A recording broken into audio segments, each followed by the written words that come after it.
begin, first of all, thank you for a lovely introduction. It's true I've written millions of words. Occasionally, some of them are even in the right order. So that's very kind of you. It's very kind of you to say. We're here to talk about teacher education, and the way I'll talk about teacher education today is many people equate teacher education with teacher preparation.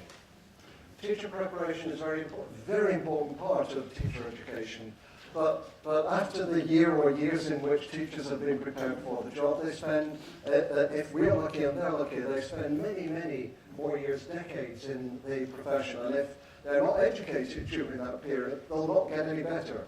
So teacher education spans the whole of a teacher's career, right from the point of preparation all the way through, and the more we can think about that as an inclusive and developmental continuum, the better we'll be able to think about what teacher education is and what impact we can have on it together as people who work in that field. I'm here at this great conference on your 100th, not your personal 100th birthday, this 100th birthday, for two reasons really. I'll have to keep looking around because I don't always know. It's not like an English pantomime. I don't always know what's behind me, basically. One reason I come is I always enjoy being in Asia. We have strong links with Asian culture in our family. These are my grandchildren, Jackson, and his twin sisters, who were a bit of a surprise to him. You can see a slight look of surprise still on his face. Penelope and Amelia, and their mother is our daughter, and their father is Chinese, Malaysian, Singaporean, Canadian, if you can follow that through.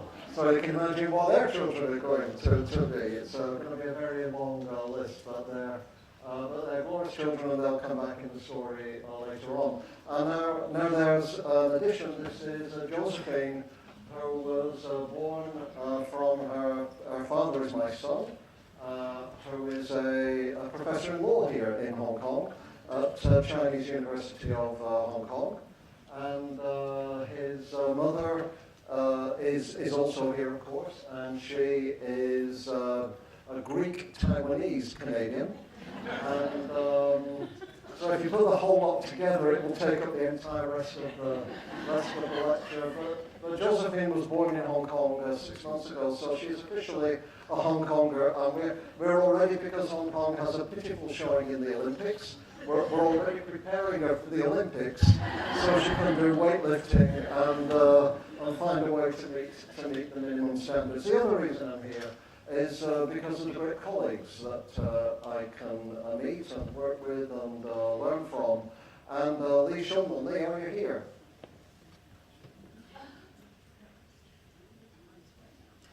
Lee's not here yet, but when he is, we'll show him this picture.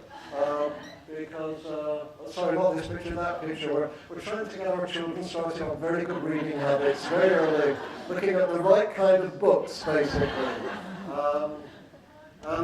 This is a picture taken in Bellagio at the Rockefeller Center in 1998 on a conference run by Linda Darling-Hammond, and it was basically on the development of the teaching profession and educational change. Do you recognize any people here?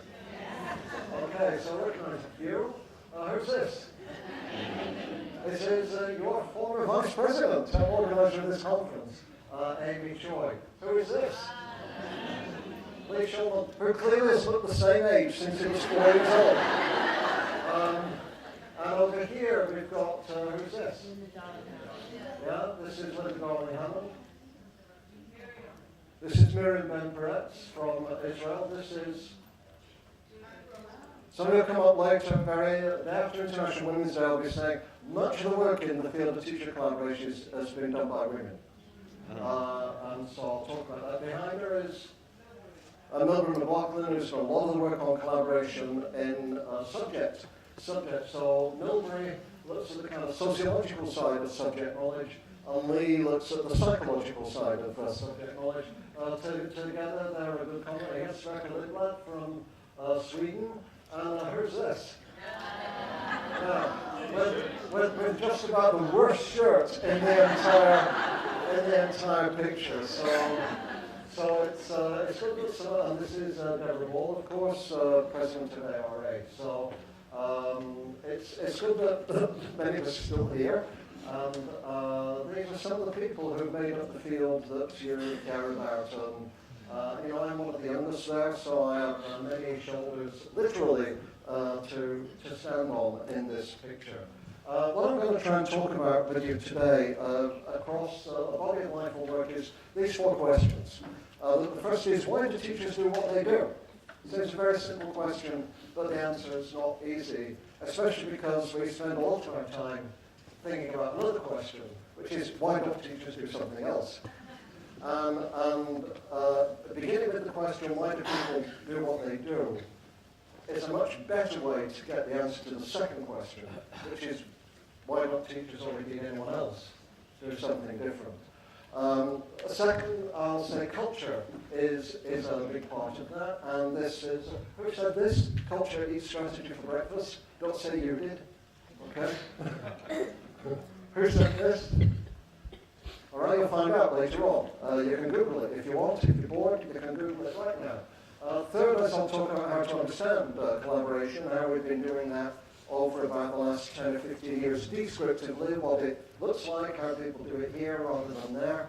And last, I'm really going to set out a prescriptive position, which is what professional collaboration looks like when it's effective rather than ineffective, when it has impact rather than when it doesn't have impact, when it's rigorous rather than when it's fuzzy, and when it's controlled by the profession rather than imposed by somebody else.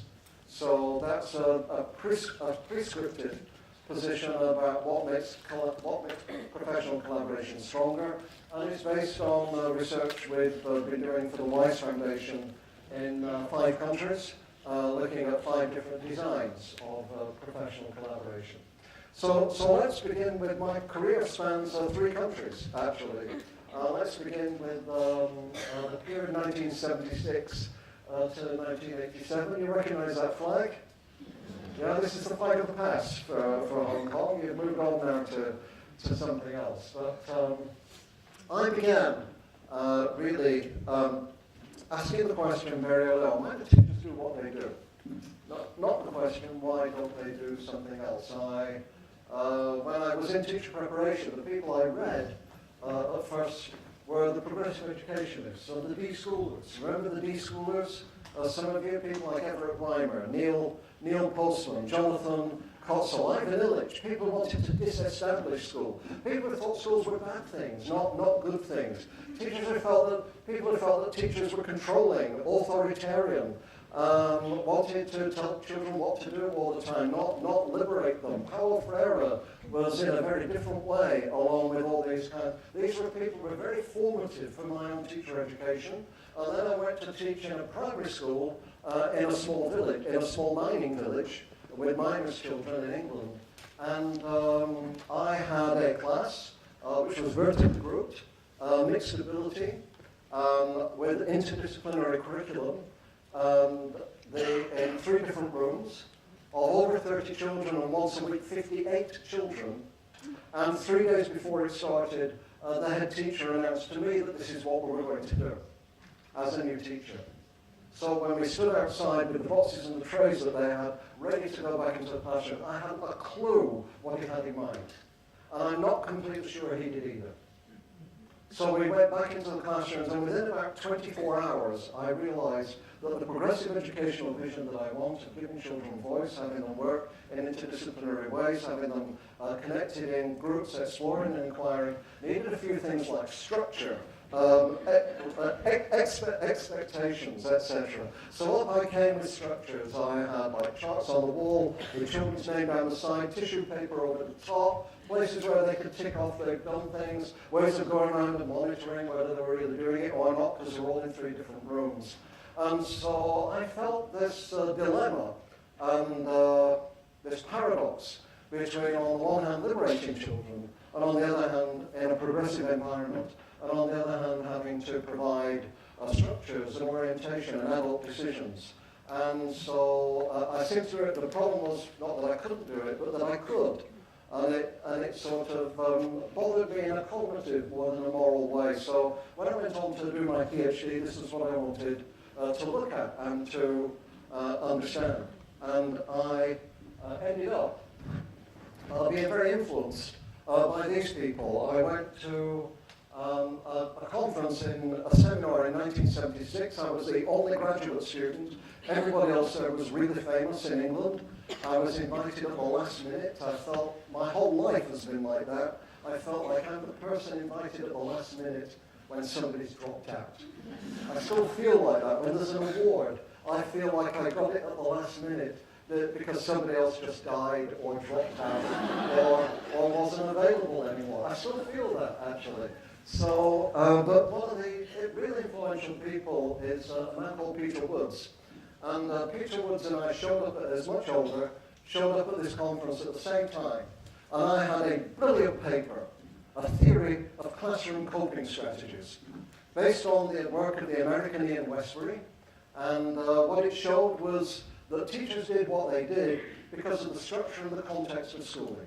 They did it because of the class sizes. They did it because of long traditions of question and answer. They did it because of the Prussian military. They did it because of the monastery. They did it because of the industrial factory system. They did it because of the building. They did it because of the design of the class. They did it because of having to get the point across and control the class with putting their hands up at the same time. And so teachers do weird things, like asking questions to which they already know the answer. Like, try this over dinner and see where it gets you. So, you know, you're handing around dinner, and you say, so what do you think of the chicken? You try to say, it's good. Yes, yes. In what way would you call the chicken good? Good. Well, it's very tasty. Yeah, exactly. What do you mean? Can we explore that a little bit? What do you mean by in any other of life, this conversation is utterly ridiculous. But teachers do this all the time. And the question is, why do we? Not why don't we do something else, but why do we? And these were the questions of interest to me. And I had this brilliant paper, an entirely new theory of classroom coping strategies. And I turned up at this seminar, and on the same day at the same time, studied utterly independently. A man about 10 years older than me, Peter Woods, presented a paper on a theory of survival strategies. Two papers with almost identical ideas presented completely independently at the same time by two people. Sometimes you think you're writing the world, but often the world is writing you. Right? And that's a humility thing that Lee Shulman was talking about before. Peter Woods also really introduced me and a group of scholars at that time to the theory of symbolic interactionism. Do you know what this is? So the theory of symbolic interactionism, very simply, coming out of a group of American sociologists from the 1920s onwards, was based on the simple idea that our ideas of ourself and what we do occur through a looking glass of the other people who are important to us. They may be our parents, they may be our brothers and sisters, they may be our friends, and in the workplace, they are our colleagues. They're the people we serve, and they're the colleagues who work around us. And Peter Woods and a group of a lot of other people in the UK then were very, very interested in this symbolic interactive perspective and what it did to teachers. And basically the idea behind it was we do what we do. Teachers do what we do. We all do what we do because of the context we're in and what it demands of us in relation to the goals that are important for us, the career path that we follow and how that develops over time. What happened to us in our past, and not just psychiatrically, but who that was with and how that's influenced us, and the people around us, who are the culture we were in, and how we relate to them, and how ourselves are reflected back in them. So this is really a theory of why people do what they do. And David Hargreaves, who was another Hargreaves in England, we had, any of you know the work of David Hargreaves? You do, yeah. So I taught with him for 5 years at Oxford later on, and we had 3 rooms around the end of the corridor, Hargreaves, and Backhouse. It's like a firm of solicitors. And Lee Shulman talked about team teaching. I did team teaching with David Hargreaves, actually, for about 3 years, master's courses. And we used to walk around the park arguing like cat and dog about the courses that we did. Teaching that, well, in my experience, it works better this way. I'm not responsible for the prejudices of your experience. And these were the kinds of arguments that we had as we developed what were very, very good courses and programs. And David Hargreaves is still alive and working in the UK. The sort of work we looked at were people like Howard Becker. Howard Becker studied occupations. What occupations did to people, why they made them the way you were. If you're a funeral director, you can't, when the coffin's coming through, say, hey, here comes another stiff, let's wheel them right through and put them through the crematorium. Here are the fires of hell that will burn them up. That's really not a style you want to have when you're a funeral director. So when you're a funeral director, you learn to be kind of a bit oily and humble and quiet and say, so I'm so sorry, how is everybody? Are they doing that all the time? You wonder when they go home and have dinner and say, would you pass the salt, please? So occupations do things to people. And Howard Becker studied all kinds of occupations. His cultures, he studied drug takers. He studied jazz musicians. He studied exotic dancers. He would go down well in the world of Trump now and perhaps help us understand what is going on there. He studied teachers. And one of the things he showed was in 1952, the career of the Chicago public school teacher had a vertical component and a lateral component. And what it was, everybody started off teaching in 1952 in the inner city. And it was hard, you were on your own, you got no support. You were overwhelmed. Your goal was, as quick as possible, was to get out of the inner city and into the suburbs and into private education, into a nicer school. And some did. But the interesting thing was what happened to the people who were left behind. And the people who couldn't get out or chose not to get out started to make situational adjustments to where they were. They persuaded themselves that it was better being where they were. The parents never interfered. None of the parents cared. You didn't have to respond to it. It wasn't like Hong Kong. You didn't have to respond to pushy parents, helicopter parents. You could just do what you liked. And the kids weren't very smart, so you didn't have to prepare much or grade many papers, so the work was a lot easier. Learn to control the class, and everything else was easy. This was how the career of the Chicago public school teacher connected to the culture of teaching. This was why teachers did what they did. It made sense to them. Are you with me so far? When then Willard Waller, in the Sociology of Teaching, 1932, basically captured it like this. What does teaching do to teachers? What mark does it leave upon them? The way our work is structured and organized, how does that affect the way that people do it, what they believe, how they interact with their kids and with each other over time? As Peter Drucker says, now you know, this is about the culture of teaching. And the culture of teaching and anything, what we believe, how we behave, what are the norms of interaction with each other, what you can say, what you can't say, whether you work alone, whether you work together. Culture eats strategy, which is plans, designs, strategic plans, eats these for breakfast. The big thing is culture. We need strategy, we need design, we'll come back to them. But the huge thing is culture. And in 1986, I wrote up finally, after 11 years, so don't follow me, my PhD thesis, okay? And my PhD thesis, which wanted to look at what teachers did in progressive and traditional environments, happened to be in things called English middle schools. It was just easier to get access to schools for children aged 9 to 13 than it was for schools with children aged 7 to 11. So I went into these 2 middle schools. And when I was in them, one progressive, one traditional, I kept talking about them as if they were primary schools. And people said, no, it's a middle school. And I thought, that's very irritating, and I ignored it. And then a few days later, when I called it a primary school, the guy said, no, it's a middle school. So I thought, well, when people say something a lot, you should pay attention to it. So I thought I'd pay attention to it. I began to read up about middle schools. Middle schools had been illegal till the 1960s. You could only transfer at age 7.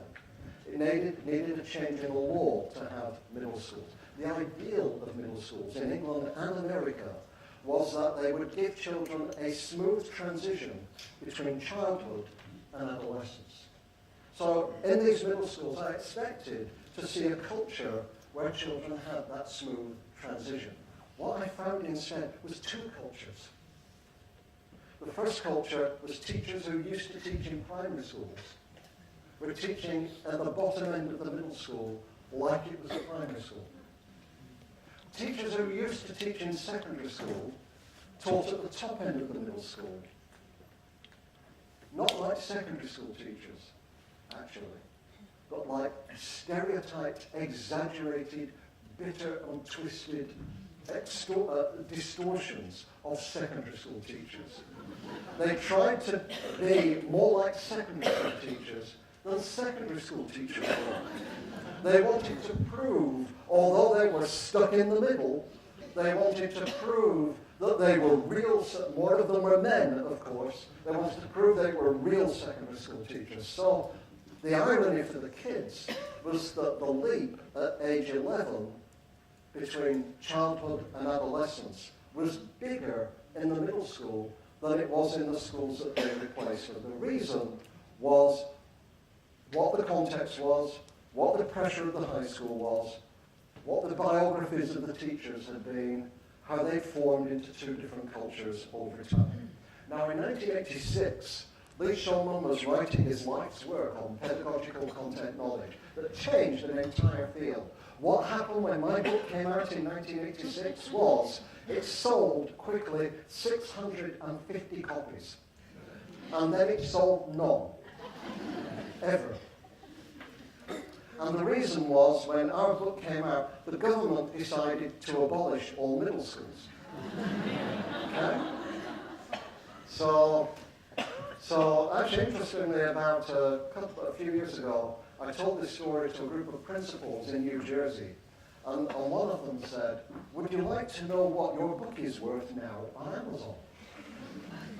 And they said, have a guess. And I said, I have no idea. He said, go on, have a guess. I said, well, $5. $5. He said, no, I said, there are two used copies available on Amazon, two. And he said, one is worth $1,000, and the other is worth $950.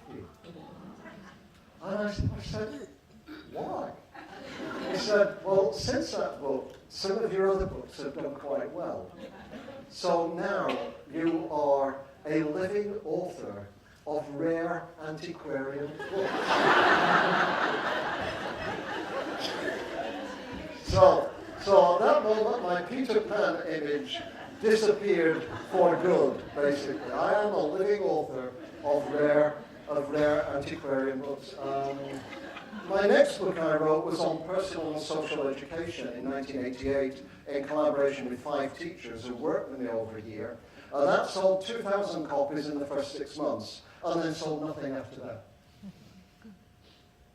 Because the British government introduced the national subject-based curriculum, and all other areas of the curriculum that were not conventional school subjects were completely marginalized. I'm now very careful what I study. Because if I study it, it's good. I think if I want to kill it, if I'm the Dexter of educational change, I kill the things the system won't kill, then I choose what I study very, very carefully, basically. So, but what I learned when I was in England during all this period was the importance of culture, and how culture explained why teachers did what they did. Even when they didn't seem to anybody else from the outside always the best things, they made sense within that culture. You want to change teaching, you must change the culture, and you must change the things that shape the culture over time, and work with the culture, not against it. That's the first thing. So the third thing is then about understanding collaboration. And in 1987, I moved from England to Canada. Now, novels. In novels, if you've got a character you don't know what to do with, you don't want to kill them off, but you have to do something with them because you don't want them in the book again. The classic line to deal with this is to say, and then they went to Canada. And everyone thinks, oh, that makes perfect sense. We don't need to know anything about them anymore. Nothing terrible will happen to them. Nothing heroic either. They'll just quietly disappear, and we don't ever have to think about them again. That's often what happens to characters in novels. And then I went to Canada. And I think some people thought I sort of disappeared. Perhaps I have. But actually what I found when I went to Canada was I took with me a book that I'd been given in the 1970s by Dan Morty. Dan Morty was again from the Chicago School. Dan Morty began his master's dissertation by studying lawyers, people qualifying to be lawyers. And what he found was, because he was looking just at occupations, and when he looked at lawyers, he found that lawyers who went into big firms and worked with many other people around them had ended up with more successful careers than lawyers who only had one or two colleagues. Who your colleagues were and how many had access, you had access to, affected how effective you were within your profession. In this case, it was the law profession. And then Morty thought, when he got to do his PhD dissertation, what do I do next? And he decided he'd study teachers. And what he found with teachers was three things that will now be very well known to you.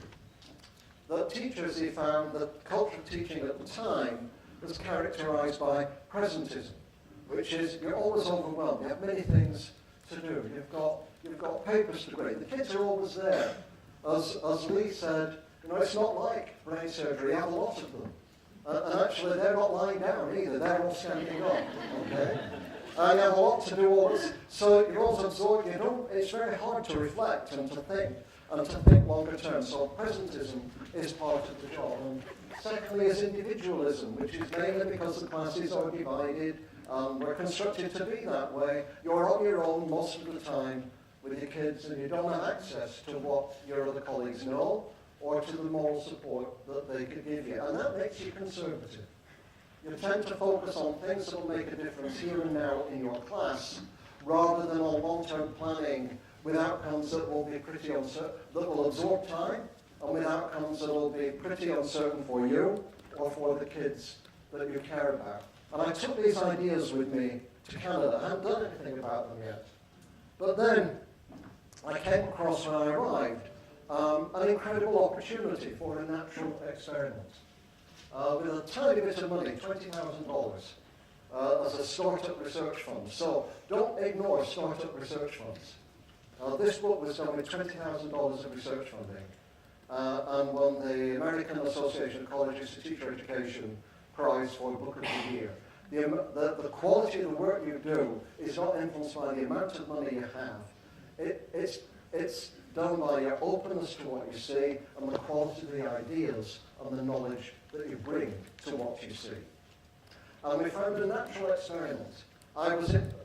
Teachers had just bargained in elementary school more preparation time away from their classes. The literature said one of the reasons why teachers don't collaborate is they don't have time. Now they have more time, would they collaborate more? That's a very simple question. So I went around and asked for lots of nominations for 2 school districts. One that had a focus on collaborative planning. This is where I met Dean Fink, who I wrote Sustainable Leadership with eventually. He was a school superintendent in charge of a collaborative planning initiative within his district. Then I asked for another district. It was not a bad district, but about the most ordinary, average district within 1 hour drive of Toronto that you could find. And everybody mentioned the same district. So I went to the 2, and what I found was in the district that did not have a purposeful focus on collaboration. Teachers used the preparation time individually. They phoned the parents. They graded more students' work. They prepared better displays. They just did more taking away adding the time alone did not of itself create more collaboration. You needed a purposeful focus on the importance of collaboration and leadership, actually, to make that possible. However, we also found, and by the way, when we did this work, it's important to say that at this time, mine was not the first work, it was in the first wave of work, but most of the other work on the day after International Women's Day in this field was being done by women. Interestingly, most of the work on why teachers work as individuals is done by men, and most of the work on how teachers can collaborate is done by women. So just some of the names in the field. These are not the only ones. There are others. You can hardly read this, but Susan Rosenholz, who showed with 78 elementary schools with similar kinds of kids that the teachers who work collaboratively got better results with the kids than the teachers who work predominantly by themselves. Judith Warren-Little, who helped us distinguish between weak collaboration where people just talk and strong collaboration where teachers actually do things together in terms of joint work. Jennifer Nias, Primary Teachers Talking, who really blazed the trail on teacher collaboration in the UK. Mildred McLaughlin and John Talbot, who showed us what how collaboration distinguished strong subject departments from weak subject departments. Susan Moore Johnson, who looked at the whole nature of teachers' work and how collaboration was important in there.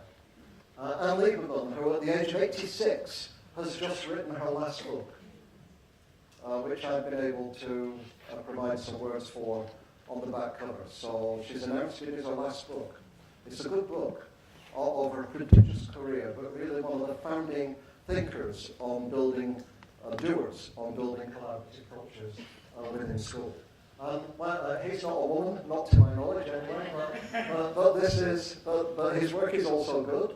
And when I went to Oise in Toronto, this is Michael Fulham. And when I met Michael Fulham, we began to, as well as working separately, to do some work together, which culminated in something that has disappeared off my slides.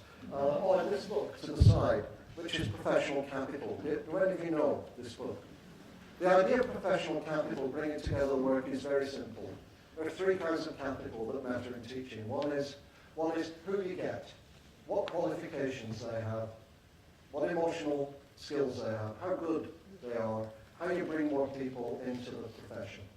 International organizations like the World Bank, for a long time the OECD, commercial and financial organizations, governments in places like the United States and England, for them it's all about the human capital argument. It's all about getting the right or the wrong people.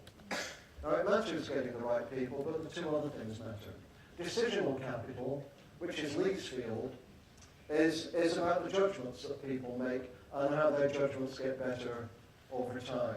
And Lynn's work yesterday on the teacher residency in New York is about how you deliberately structure that through coaching, mentoring, reflection, research, and so on. So that question is, over a long career, as Pasi talked about, how do people get better over time? And then the third one, which actually has the biggest influence of all, is social capital. And we know from very recent work now that social capital adds value to human capital, no matter what your teachers are like. If you can find good, productive, constructive ways for them to work together, they will be more effective than if they work by themselves. In fact, just by changing schools, you'll become a better teacher because of who your colleagues are, or a worse teacher because of who your colleagues are. And some of you will sometimes have found yourselves in that position. You wonder, can I teach anymore? Something I can't teach. What's happened to me? And it's because of who your colleagues are. It's not all about, it's them, it's not you, okay? So that was sort of Michael Fulham, and the great thing about the book we wrote together is, great thing about collaborative writing is when you look at the book, and you look at a great sentence and you can't remember who wrote it. That's the best thing. You look at a sentence and you can't remember who. You just say, oh, great sentence studies. Where did that come from? And you can't remember, who it was who sat down and wrote it at which particular time. So the one thing that came out of this work that people remember, perhaps the only thing, is that it's good to plan collaboration, but you can overplan it. And you can over-control it. And then you get probably the only thing I'll ever be known for that I'll take to my grave with me, which is contrived collegiality. Yeah. Which is collaboration that is top-down, forced, very constraining. It's about somebody else's agenda, not yours. Data-driven teams are often contrived collegiality. Many professional learning communities are contrived collegiality. The principal decides what to do, where the goals are, what the targets will be, what the period of time will be, who the teams will be, where they will meet, what they will do, and with what the outcome of all this will be that they've already decided. This is contrived collegiality. It often ends up making people collaborate less. But it does not mean that structure is a bad thing, or protocols, or tools. And we'll come back to that in a moment. But this is really what we got out of this period. And then I went to the United States in 2002. My timing was pretty awful. George W. Bush had just become president. 9/11 had happened, and the war in Iraq was about to start. My life is full of brilliant moments of bad timing, actually. So, like my books. But during this period, for a long time, what I focused on in the top two was thinking about how can we support professional collaboration by how we thought about changing policy, which is why we wrote Debbie Shirley and I a book called The Fourth Way of Educational Change. And how could we support professional collaboration by thinking about better or worse ways to lead as principals, as communities, and so on. And only recently have I actually come back in the last couple of years to professional collaboration itself. And I've done it through this. This report called Collaborative Professionalism that came out with the WISE Foundation in November, and that will be a book published with Corwin in May. And when we came to this, we didn't set off to write a book about collaborative professionalism. This was an idea we came to through the work. What we wanted to study over a very short period, my co-author, former graduate student, Michael O'Connor and I, was to look at 5 deliberately designed ways of collaborating, 5 different models of how to collaborate in different parts of the world. What we ended up discovering, as I'll show you in a second, is a distinction between professional collaboration, which is simply many ways to collaborate, this way or that way, good for here, good for there, better or worse. That's professional collaboration. Collaborative professionalism is really a statement about better ways to collaborate that fit the context you're in, with the depth of culture of trust and support and relationships, plus the protocols and tools of coaching, mentoring, feedback, review, not either or. We tend to split into communities, people who like relationships, people who like data. People who believe in trust and depth and time, and people who believe in protocols and things to follow and things to guide you. The point is they're both important, not either or. They're both important. So we went out to look at some designs that would help us think about this. And here are the parts of the world that we went to. We went to the Pacific Northwest, to Colombia in Latin America, up in the north with a predominantly indigenous community in northern Canada. We went to Drammen in the south of Norway near Oslo, and we came to Hong Kong as well. And we looked at 5 different designs for collaborating. A lesson study in Hong Kong, teacher-led professional learning communities, not principal-led, but teacher-led in the north of Canada. Curriculum planning across rural schools, with teachers in your same subject or your same grade, much of it virtual because you're too far away from each other to meet face to face. Cooperative learning, American Spencer Kagan style, amongst the teachers as well as amongst the kids. So teacher interaction based on a student interaction. And in Colombia, Paulo Freire, John Dewey style mix, collaborative pedagogical transformation for peace and democracy in 25,000 schools.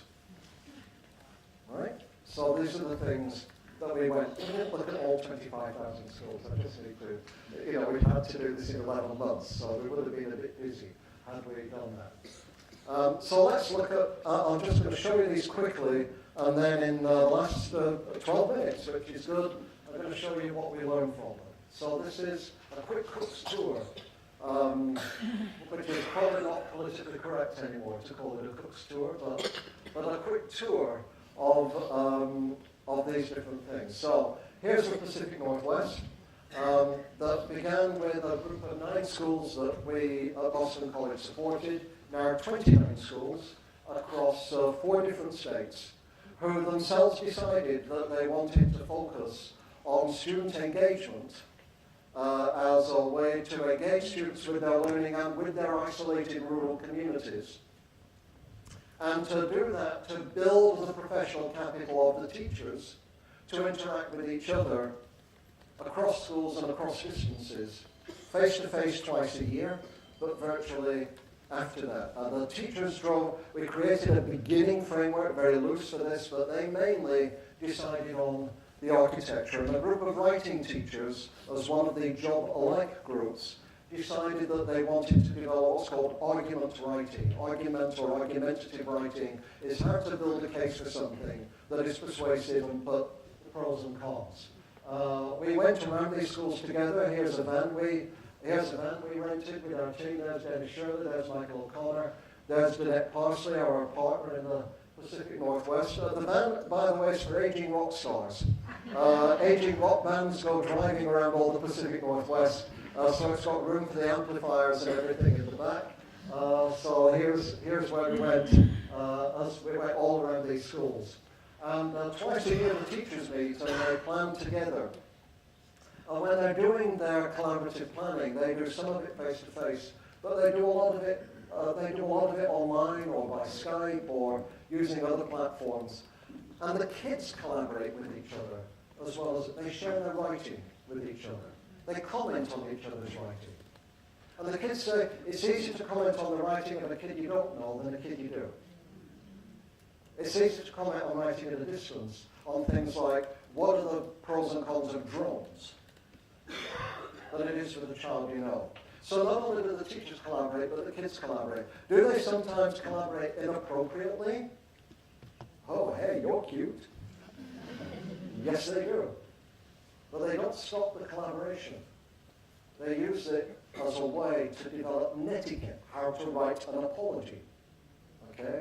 How to develop netiquette, the rules, the ethics of communicating with each other professionally as teachers, as kids, with kids in other schools.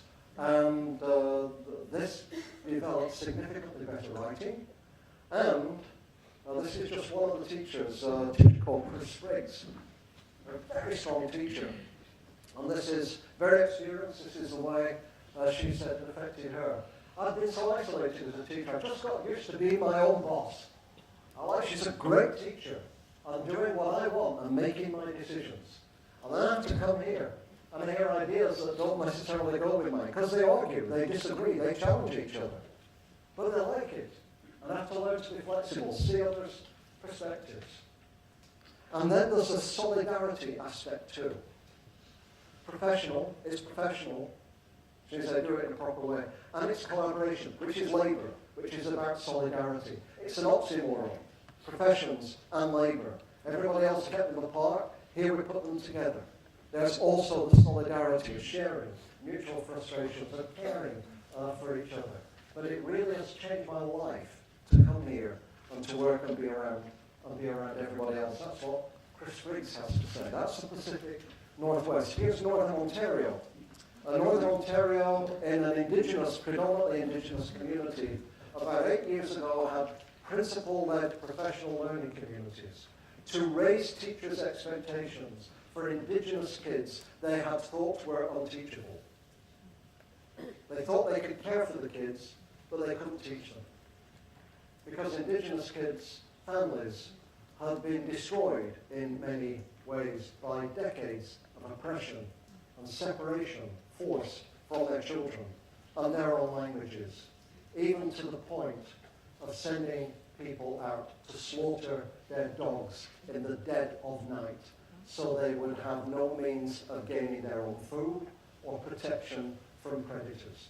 And this has left a legacy of alcohol abuse, drug abuse, family separation, huge problems. Many teachers thought the kids were unteachable. You could only care for them. So at first, the principals got together to raise expectations, to use data, to share examples of student work, to find one example that was good and kind of pressure other teachers to go that way. And they got some results, and expectations began to change. But then one day, one school developed a hockey program, ice hockey. Sorry, hockey in Canada does not need the word ice before it. It's hockey. There is no other kind of hockey, all right? Hockey on grass is not hockey, really. So it's ice hockey. And this is nationally famous on TV. So these predominantly Indigenous kids developed this highly effective, competitive hockey team that was really motivated for the kids. And so the hockey coaches thought, these kids are doing really well on the ice.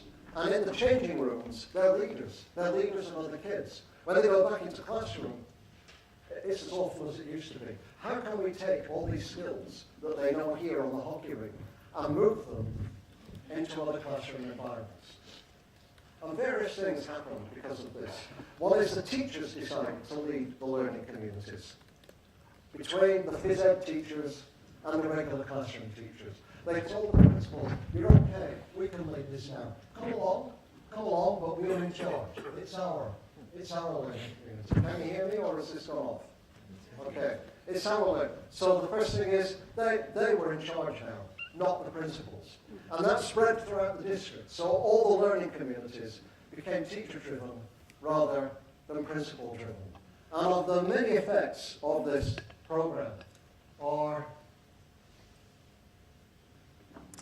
first of all, the infusion of more Indigenous elements into the curriculum, which has now happened across the whole province of Ontario. So sometimes getting Indigenous kids to be more effective in the classrooms means not having a conventional classroom, because wildness, the outdoors, the land, the fish, are all integral to Indigenous identity and culture. You change the classroom to fit the child, not change the child to fit the classroom. That's something fundamental that they have been learning. And in an interesting extreme case, some kids with fetal alcohol disorder, which meant they had difficulty concentrating or staying still. They first of all put a classroom in for some of the kids with kitchen cabinets so they could bake things, they could cook, they could do practical things. The kids then started to climb the kitchen cabinets. So they thought, okay, kids need to climb. What are we going to do? We'll get the climbing wall. We'll put a climbing wall in the classroom. So whenever the kids need to go climb, they climb. They get it out their system, and then they come back and sit down and they can learn for another 10 minutes. Teacher-led professional learning communities. Hong Kong. Open class, lesson study. You teach a complicated lesson of self-regulated learning with 8 different steps, and you do it in front of a dozen other people coming and watching you in your class. Here's the kids writing on what are called their iBoards, little chalkboards, where they're better than computers, by the way, because they're very physical. And then other kids can come and rub out what they've done and add something else. They work in pairs, they work in fours. They work as a class, they have question and answer. It goes really fast, over 50 minutes. The teacher should be terrified, but they're not, because there's other people watching. Why wouldn't they be terrified? Because It's not the teacher's lesson. Her department planned the lesson together. They've each taught the lesson and reviewed it several times. It's not her lesson, it's their lesson. And when they get the feedback, which they ask for, some of it is critical. Here's people watching the lesson. Some of it is critical. They divide the groups of visitors. They ask for critical feedback from some of the visitors. The critical feedback comes up. Why did you ignore some of the children? Why did 4 children only answer questions? What about the children who learn more slowly? What do they do about keeping up? Well, we prepare them in the afternoon before so that they're ready for the class. That's what we do. I don't know why we only ask 4 of the children. It's really hard. We work on it all the time.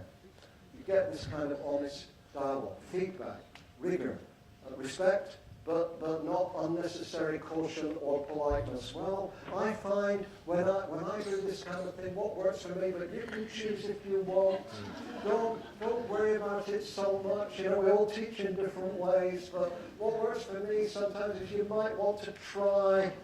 Just don't hurt your self-esteem. No, this is very direct, okay? That's lesson study. Then you go to Latin America, where they combine Paulo Freire with John Dewey. Because Vicky Colbert, the Yeadam Prize winner, $4 million this year for the best idea in the world with the greatest impact. In 1974, she went to Stanford University from Columbia, the daughter of a teacher, to do 2 master's degrees and came back saying, we want to do something to create peace and democracy in our drug-torn, violence-ridden country. Let's create some schools that do that. So they started with 1, and then a few more, and then a few more. And their theory is, with critical pedagogy, if the teachers don't know something, there's another teacher who does. The answer is not to get a prescribed program from McKinsey. The answer is to move around the ideas that are already there. And if the teacher doesn't know it, the child probably will. So the child becomes part of circulating around the ideas. And they go to see each other, and the jungle is part of the learning. It's not an intrusion to the learning. There's a map of the school when you walk into the school. There's the garden, which is used for economics, for mathematics, for horticulture. They track the birds that migrate. And there's where they meet in their micro-centres. The teachers gather together from across the schools. Women predominantly get on their motorcycles, come over the mountains, and go and meet in the micro-centres to talk about the teaching and also to talk politics, because it's Columbia. Okay? And they're not like Hong Kong, they're not like this. They're not disciplined, where the principal's in charge and she orchestrates when the teacher leader must speak. And now the teacher leader speaks, and then he must stop, and then the other teacher leader must speak, and she must speak. And it is coordinated collaboration in a Confucian, Buddhist, post-colonial, complex culture of hierarchy and collaboration together. And Columbia's just wild waving of the arms, where politics and pedagogy all come together at the same time. And then last is Norway. It's the opposite of the jungle. A lot of learning in Norway goes on outside. Here's the friendship bench. They hold school meetings in any and every temperature outdoors. In Norway, they say there's no such thing as bad weather. Hong Kong, you're so soft here about the weather. There's only bad clothing, okay? Just get better clothing in Hong Kong. Forget about the central heating. Put more layers on, okay? So the outside and play is a very important part of learning. And they introduced cooperative learning American style for the children, where you have mixed groups of 4, kids are a bit further ahead, kids who are not so far ahead, kid on your shoulder who is by your side. They do all that, and then they do that with the teachers. Not just planning instruction, but planning the goals, the direction, the vision of the school together. The way that teachers cooperate and collaborate is based on ideas about how the children cooperate and collaborate. So what do we learn from all this? This is the last 5 minutes. This comes very fast, but here you go. 2 things. One is... All right? No, I didn't mean that fast. They're not essential. Okay? One is...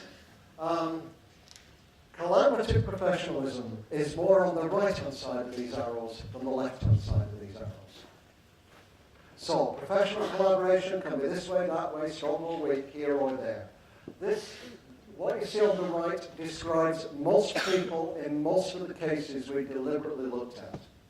Which means you don't just talk, because if you have a network and you just talk, it'll collapse after about 5 meetings. You talk and you do, and there's a product of what you do, and you can see it. You talk and you do. It's not just about narrow achievement goals or achievement gaps and data. It's about learning with meaning and purpose, peace and democracy, argumentative writing, learning with meaning and purpose. It's embedded in the culture. It's not just a few meetings. Teachers lead a lot of it. Not all of it, but teachers lead a lot of it. And principals create platforms and opportunities to encourage that leadership to come forward. The dialogue is rigorous, not soft and overly polite, but it is authentic and it is respectful. It is all those things together. And more of the collaboration is not just the adults collaborating for the students, but it's also adults collaborating with the students, as they were, for example, in the Pacific Northwest, as they do in the schools of Columbia. It's with as well as for. What's the other thing we learned? Is this. The 4 Bs.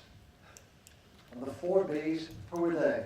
This is, if you're going to, if now you're inspired and you think, oh, there's been this great design, we need to put a climbing wall in our school, or we need to have lesson study everywhere in Australia, or let's make all our professional learning communities led by teachers and ostracize the principals altogether, right? Like great design, let's do that. If you're thinking of taking a design from anywhere else, bear in mind the words of Catherine Lewis in America, commenting on the attempts to transpose lesson study from Asia to America, where she said, the graveyards of US educational reform are littered with once promising innovations that were poorly understood, superficially implemented, and consequently pronounced ineffective. This is what happens when you take something from one country or even one school and try and transplant it unmodified somewhere else. Palsy knows because he once commissioned an article from me. There was a sentence in that where I wrote, reform is like ripe fruit. It rarely travels well. Okay? Reform, do you remember that? Reform is like ripe fruit. Think about that. It rarely travels well. So what were the 4 Bs that we learned? Here they are. When you look at anything, think of these 4 Bs and have a method or a protocol for doing this so that you take account of anything you look at from elsewhere. First is, what went on before? You're looking at it now. But what happened before that you didn't see? How long was the principal there? How did the teachers used to collaborate informally before they collaborated formally? How and how long did it take a school and a community to get to this particular point?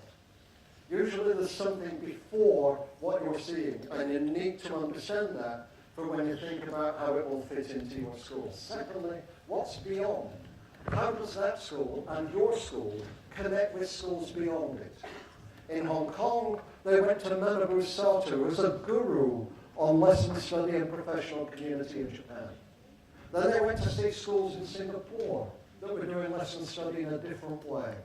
And from those two, they found their own way of developing lesson study that fit their culture and their community in their context. What goes on beyond, including on the internet, as well as outside your school and country. Third is what goes on beside you. And this is all about policy. Who is on your shoulder? Who helps you? In Norway, there are bargains between the teacher unions and the governments that provide specified collaborative time when teachers are entitled and expected to work together with time away from their classes, rather than to not work at all or to work only individually. In Hong Kong, there are grants and frameworks of innovation for schools to develop the kind of things that Foundling College has developed? How does government help you on the shoulder by the supports it provides and the constraints that it doesn't overdo and the initiatives that there aren't too many of? How is government or other organizations on your shoulder? And last but not least, what is betwixt? So when you're looking at the design, what's happening in the rest of the school with teacher interactions? If teachers in a school, a small school, can't bear each other, try introducing professional learning communities and see what happens when inescapably the people you can't stand are now the people you're condemned to work with. Okay? So you have to understand the other parts of the culture. Try getting feedback from a principal you do not trust with a style that is offensive. You have to understand the surrounding culture. And you have to know the difference between being Norwegian, Colombian, a Hong Konger, indigenous, and rural, sometimes Donald Trumpian Pacific Northwest, because we have to work with these schools and these people and their students and teachers as well. Are you with me? You have to understand and engage. Every school needs possibly a data specialist, but also an anthropologist who can understand other cultures and be the stranger, as Lee Shulman was describing, the stranger to their own culture at the same time. Whatever you do, I have been in meetings here and elsewhere where people say, this is great, we need more collaboration, more partnerships, more professional communities, more joint projects. Oh, but the problem is, the bureaucracy is crazy. There's 7 levels of permission at this university. It's like the 7 circles of hell that you have to go through in order to get anything approved in not this university, but any university almost within this region. So it's just too much work. Or then there's the ministry or the education bureau, and they won't let you do this and they won't let you do that, and their credit scheme doesn't work with ours, and there's too many initiatives, and there's money bonds and things are too. So, and our colleagues they're just academics, they don't know how to work with schools, they don't want to work with schools, they wouldn't have any idea what to do if they were in a school. They love being sociologists or developmental psychologists or neuroscientists. So we can't work with them either, and it feels hopeless. So remember, at the end of the day, get a bit confusion about this. Sorry, that's Canadian, not confusion. Get a bit confusion about this. And what Confucius said in my lesson was always have a really good system for organizing your slides. What Confucius said was, Amelia there, here you go. He said, you can't work now, can you? What Confucius said was,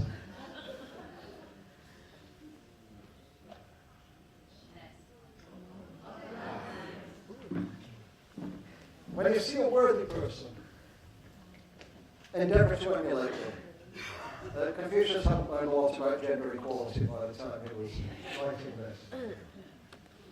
When you see an unworthy person, then examine your inner self. And that means 2 things. How are you responsible for this unworthy system? That's the first thing. It's very odd. But how am I responsible for this unworthy system?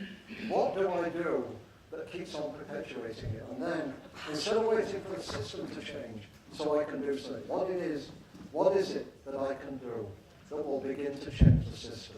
Many people, when they're looking at collaboration, wait and say, they need to do this, they need to do that, they have to support this, we need more time, we need better leadership. The most important thing it's a Gandhi thing, the most important thing about collaboration is, it starts with yourself.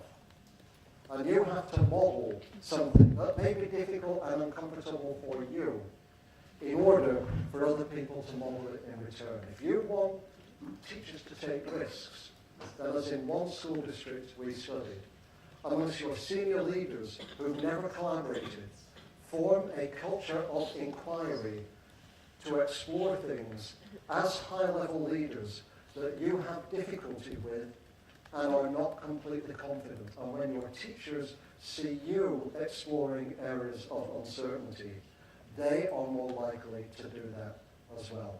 Enjoy the rest of your conference. I'm looking forward to being part of it. Thank you for asking me to speak to you this afternoon.